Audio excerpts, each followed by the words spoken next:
Saludos, ¿qué tal? Bienvenidos. Abrimos nueva edición de La Lengua Desatada. Que viene el coco o que viene el hombre del saco. Son expresiones con las que a todos los que tenemos cierta edad nos han amenazado cuando éramos niños y que hoy, bueno, ya están más en desuso, pero que forman parte de esos seres imaginarios, seres irreales que pueblan las conversaciones, poblaban las conversaciones de antes y que están en la cultura tradicional. Así que hoy hemos querido dedicarle un programa íntegro a estos seres imaginarios en la cultura salmantina. No sé si algunos de ellos están en todas partes, ahora lo descubriremos. Está con nosotros para hablar de este tema nuestro etnógrafo Paco Blanco. ¿Qué tal, Paco? Bienvenido. Muchas gracias, encantado, además con un tema tan sugerente. Qué bonito es este tema, ¿verdad, Paco? Sí. Oye, siempre te presento como nuestro etnógrafo, ¿eh? Siempre digo, yo encantado, nuestro etnógrafo, te tenemos ya apropiado para el programa. Como, en fin, siempre nos dices tú, oye, esto de las palabras son mías, lo que se dice en mi pueblo es solo mío, no hay que ser tan posesivo, pues nosotros seguimos ahí, ¿eh? Nuestro etnógrafo. Y yo encantado. En nuestras primeras versiones de este programa, desde casa, cuando estábamos confinados y empezamos a hablar de distintos temas relacionados con la lengua, ya en alguna ocasión salió a relucir por aquí alguno de estos personajes, pues el coco, el hombre del saco, he dicho yo, el sacamantecas, estos personajes imaginarios, digo yo, hombre, hoy ya no se amenaza, ¿no?, con el coco, pero todos lo tenemos ahí en nuestra memoria, Paco. La verdad es que, mira, para entender un poco toda la implantación que tiene el imaginario popular en el mundo de la tradición, hay que entender también un poco el contexto. Y ese contexto parte, sin duda, de un sentido maravilloso de la existencia, que permite dar corporeidad, aunque sea mental, a todos estos personajes que son imaginarios, claro está. Entonces, en primer lugar hay que entender que eso, en ese modelo de sociedad, es fundamental. Yo siempre defiendo que tenemos que recuperar ese sentido maravilloso de la existencia que lo hemos perdido en gran medida. Dicho esto, es verdad que el imaginario tiene una implantación, pero como en diferentes territorios, ¿no? Hemos empezado, y tú ya has comentado algo, dentro de ese imaginario que conecta con el miedo, con esa presión que se le hacía, sobre todo a los niños, en relación con ciertos seres que no podríamos ponerle cara, pero que a los niños nos asustaban enormemente y que hay, digamos, una identidad de género no exclusivo, es decir, porque hay seres imaginarios masculinos y hay seres imaginarios femeninos. Entre los masculinos, el coco es universal. Quiero decir, se conoce en Salamanca, pero se conoce en toda España y en el mundo hispano, sin duda ninguna. Luego hay algunos más específicos, como, no sé, el tío del sebo, por ejemplo, ¿eh? O el sacamantecas, que es la misma versión de lo mismo. Una persona que no sabemos quién es, pero que iba y le quitaba la grasa, cogía a los niños y les arrancaba la piel para quitarle la grasa. Tú fíjate, imaginar un niño que alguien viniera y te desollase, pero así, en sentido literal, pues era tremendo, ¿no? Así que el sacamantecas y el tío del sebo eran muy comunes. A mí me sonaba más el hombre del saco. El tío del saco, el hombre del saco, que es el hombre que viene, te mete en un saco y te lleva. Y ahí ¿vale? ya, hombre, es menos truculento, ¿no? Que solo sí, te mete en el saco. Cuando venía para acá me apuntaba porque además traía algo muy curioso que tiene que ver con los personajes femeninos. Pero por rematar un poco los masculinos, bueno, el tío de pez, que decía que se arrima... El tío de pez no lo he oído nunca. Sí, era un ser imaginario que si tú te acercabas a él tenías que tener cuidado porque te quedabas pegado. No era pez de pescado, era pez de que te quedabas pegado en la pez, o sea, sería... Hola, ¿no? Exactamente, ¿no? Y luego, por ejemplo, hay un personaje que yo lo escuché en la Nava de Béjar, muy cerca de en tu tierra, que era el tío de la sangre, que chupaba la sangre a los niños, ¿no? O el rampallo, que no sabría muy bien, pero que me hablaron de él en Berrocal de Huebra. En todo caso, el tío Camuñas, por ejemplo, es otro personaje, ¿no?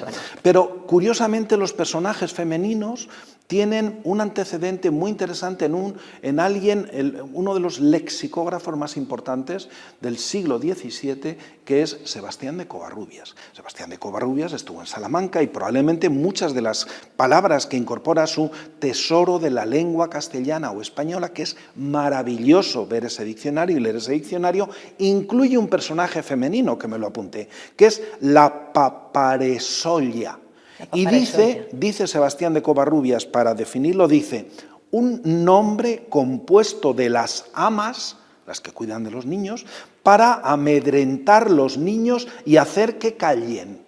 Es decir, está dando en la clave todos estos personajes, son para que los niños se vayan a la cama, coman, obedezcan, etcétera, etcétera. Es decir, de alguna manera para forzar que sean, como utilizando un término muy nuestro por aquí, que sea mandible, que obedezca, que haga lo que nosotros le decimos. Y en esa línea de la paparesolla que dice Sebastián de Covarrubias, pues yo he escuchado en Pedrosillo de los Aires la paparuja, en Retortillo la paparrasanta, incluso en Aldearrubia la girona.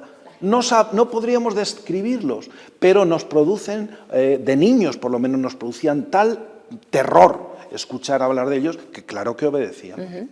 Bueno, eran personajes que se utilizaban para meter miedo, para meter que miedo, la propia cierto. expresión en sí, meter Sería miedo. claramente el imaginario del miedo, ¿no? El imaginario del miedo. Pero hay otro imaginario que sirve para, pues para hacer chanza, para burlarse, ¿no? Sí. Cuando te mandan a cazar gamusinos, por ejemplo. Sí, es decir, la burla también genera un imaginario que no solo tiene que ver con seres, tú lo has dicho, los niarros o los gamusinos. Yo digo niarros porque es de mi zona, del campo de Argañán.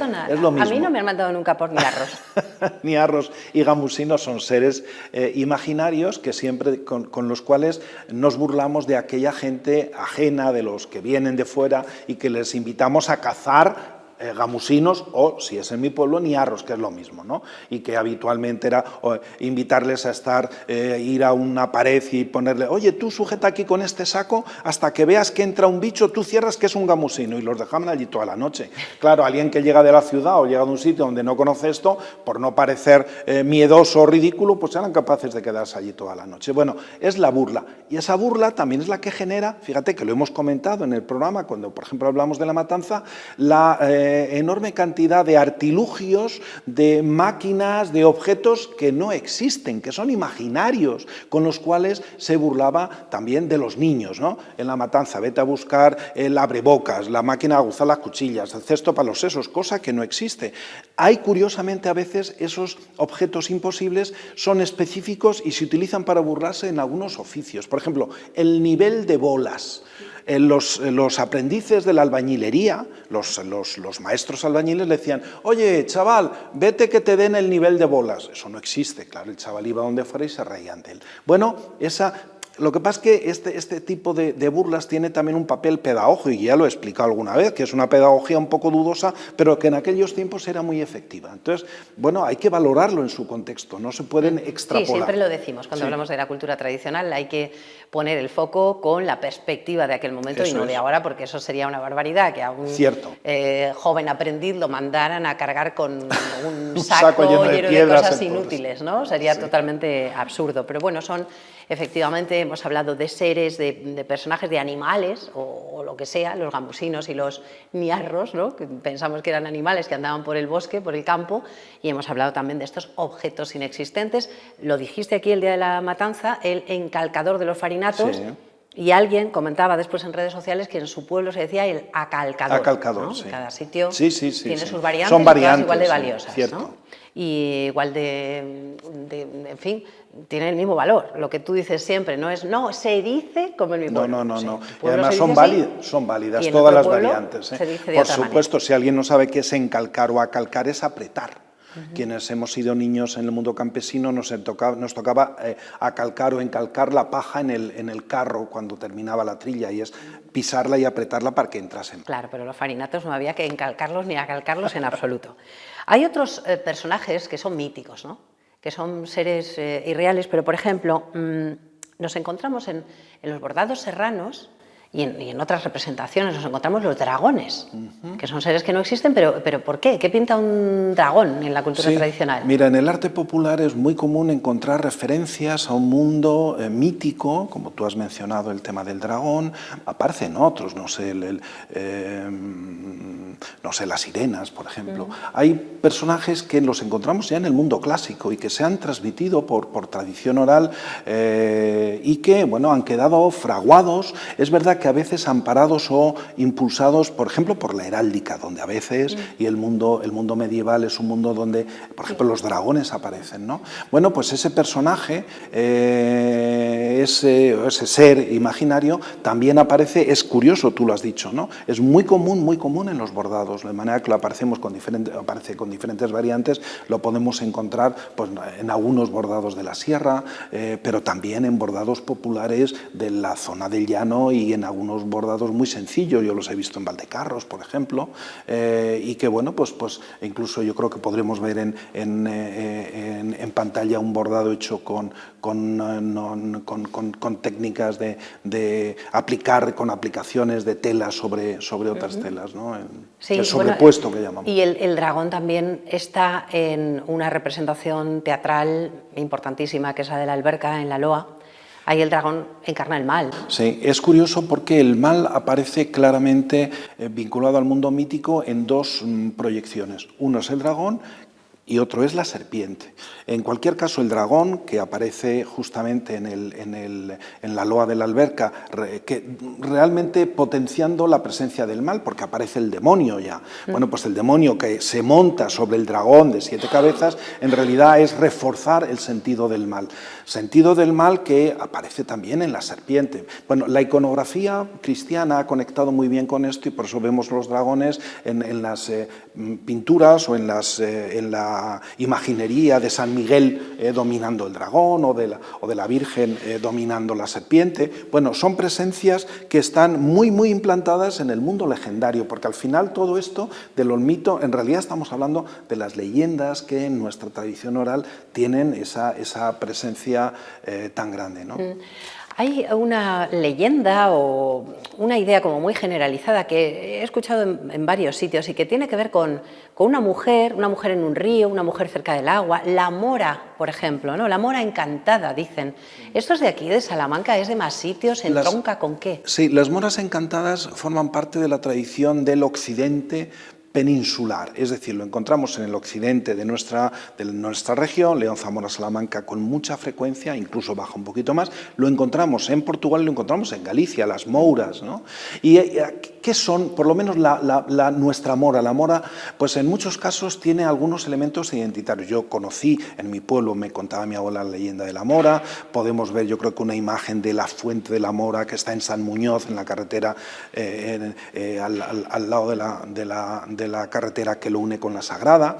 Vale, las leyendas de las moras en general nos están mostrando unos personajes femeninos que nos hacen recordar a las hadas o a las anjanas del norte de España, solo que a veces tienen un componente negativo, porque en general las hadas tienen un sentido benéfico. Más bien positivo, ¿no? Sí. Sí.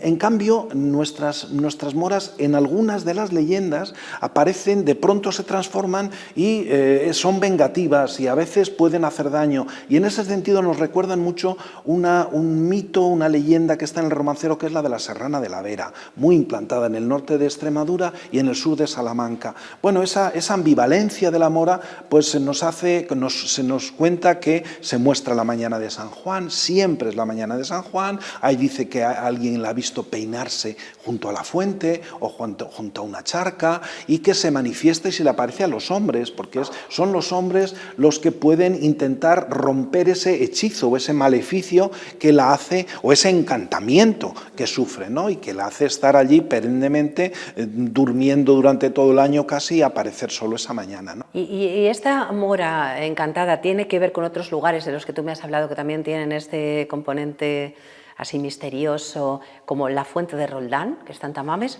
o la de la Peña Gorda? En general, a ver, en torno al valor legendario de las aguas, yo creo que lo que sí hay es una conexión con un mundo primitivo donde había una creencia de que ciertas aguas tenían una capacidad sagrada, ¿no? Y eso al final deriva en diferentes versiones de leyendas.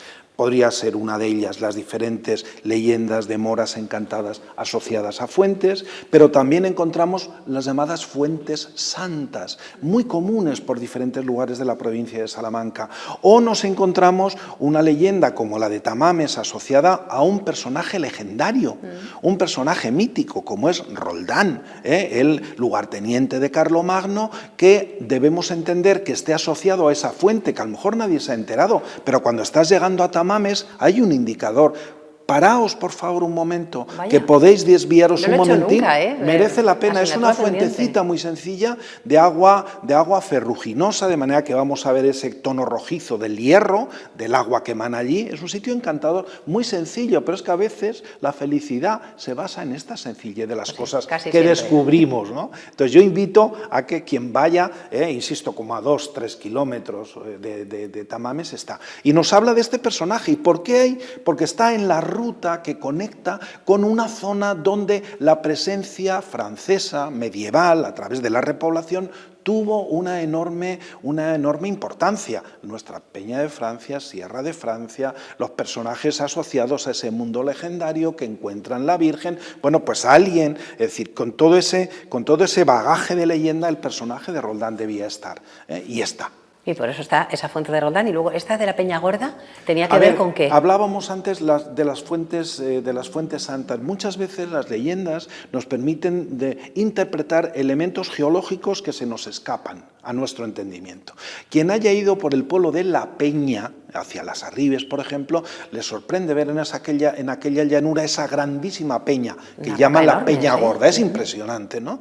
Bueno, pues las leyendas de estas peñas tan curiosas, vuelvo a mencionar a mi pueblo, a Villar de la Yegua, porque allí está la Peña de la China. Es lo mismo. Se dice que iba la Virgen caminando y que de pronto notó una molestia en el zapato. Se descalzó y esa chinita es esa Peña Gorda que cuando uno la vea, yo siempre digo, fíjate qué pie calzará la Virgen María, ¿no? Bueno, la Peña la China en mi pueblo no es tan grande, pero sí es grande también. Y tiene que ver con China del zapato, ¿no? Claro, la es Peña curioso porque suelen ser las leyendas marianas las que más se emplean para dar explicación de esos fenómenos geológicos que no entendemos, ¿no? Que pueden ser esas grandes peñas singulares que uno no sabe muy bien explicar el por qué están allí, o por ejemplo ciertos yacimientos. En mi pueblo hay un regato que cuando llueve se lleva a la tierra y quedan piritas de hierro en la superficie, o quedaban antes de arreglar los caminos y que tapó aquel regato, y decían que era la Virgen que lloraba cuando llovía. La Virgen lloraba y sus lágrimas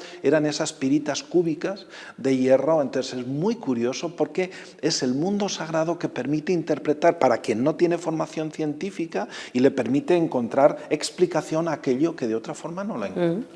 Vamos a seguir con esos seres mitológicos, esos personajes que nos llaman la atención, pues eso, decíamos en un bordado, tú lo has mencionado antes, la sirena. Sí. La sirena no solo está ahí, también está tallada, ¿no? Sí, en determinados objetos. Sí, es que, mira, comentaba antes de que se me olvide, el basilisco, el unicornio, son personajes, son seres imaginarios que además...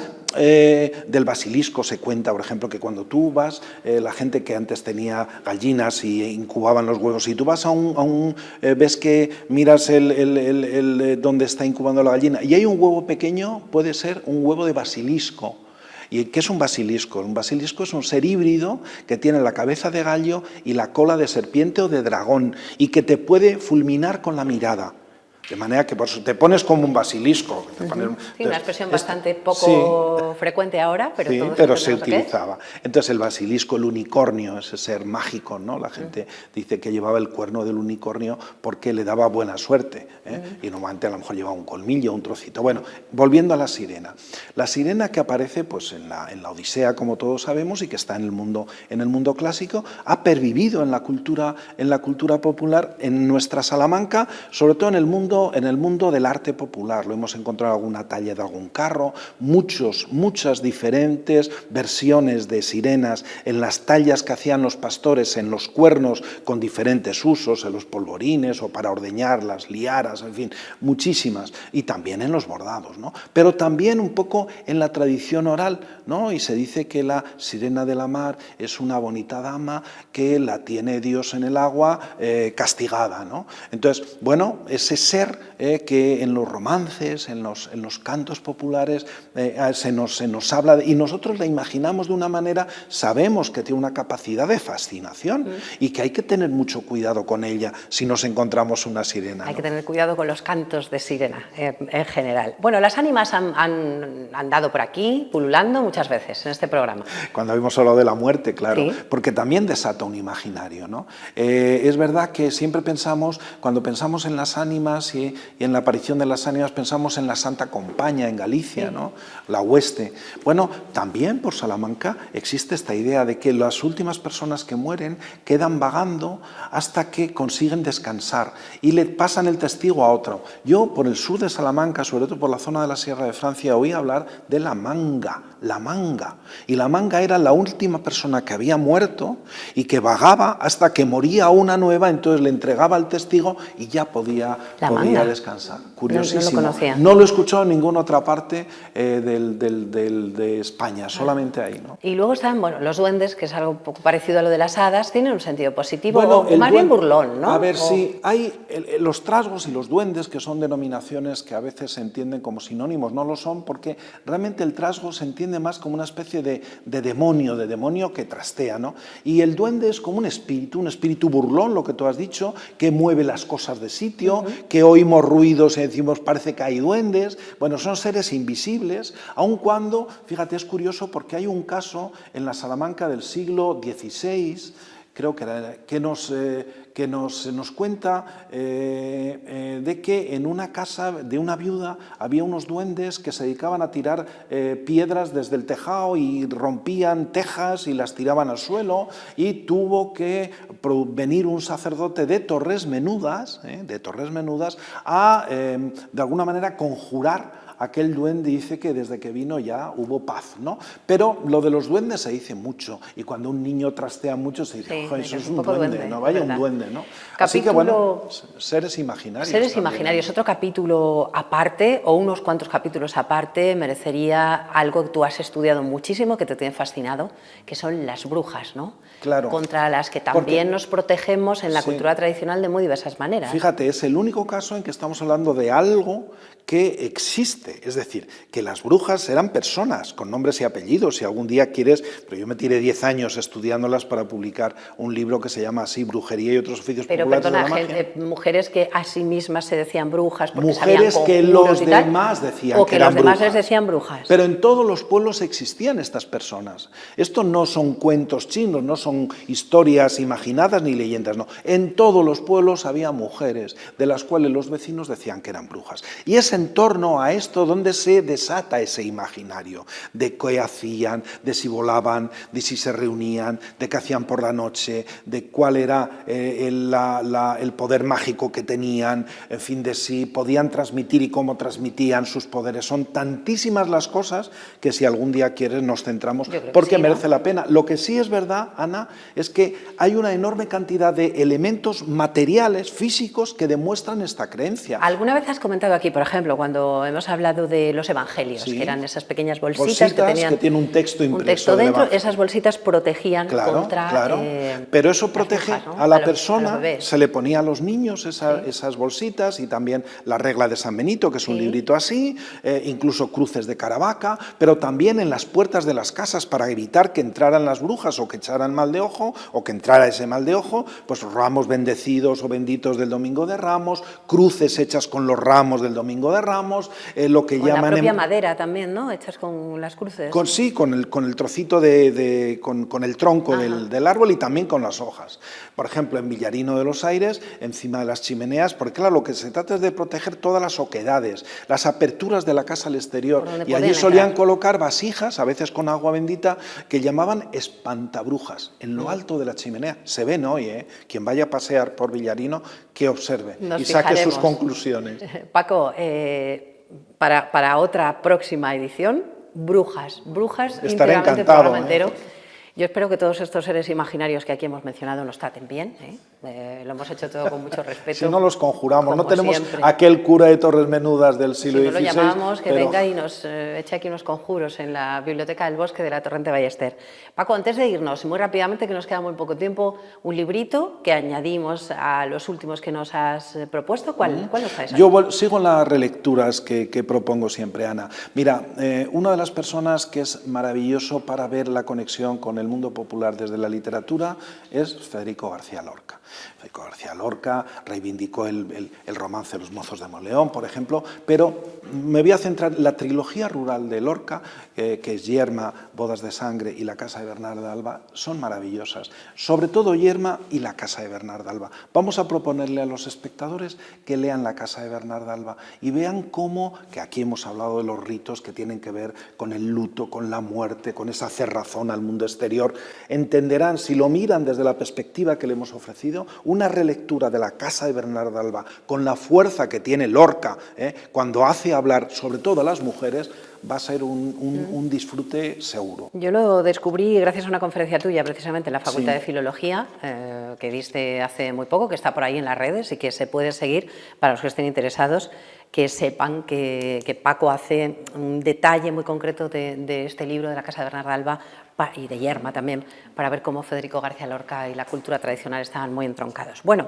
50 segundos. Paco, una palabra para la caja. Definitivamente, sonrostrón. Sonrostrón. Sonrostrón, sonrostrón, es una sola palabra. Sonrostrón, a ver, ¿quién no se ha caído jugando en las calles y se ha hecho esa erosión superficial en la piel, en los codos, en las manos, en los brazos, y que nos íbamos llorando con ese sonrostrón a casa y nuestra madre decía, sana, sana, culito de rana? Bueno, esos sonrostrones, que no es una herida profunda, insisto, es una simple erosión. ¿No? Exactamente. Un sonrostrón. Es que tiene, y que recuerda, a mí me evoca otra palabra, que es la palabra sosnavidón.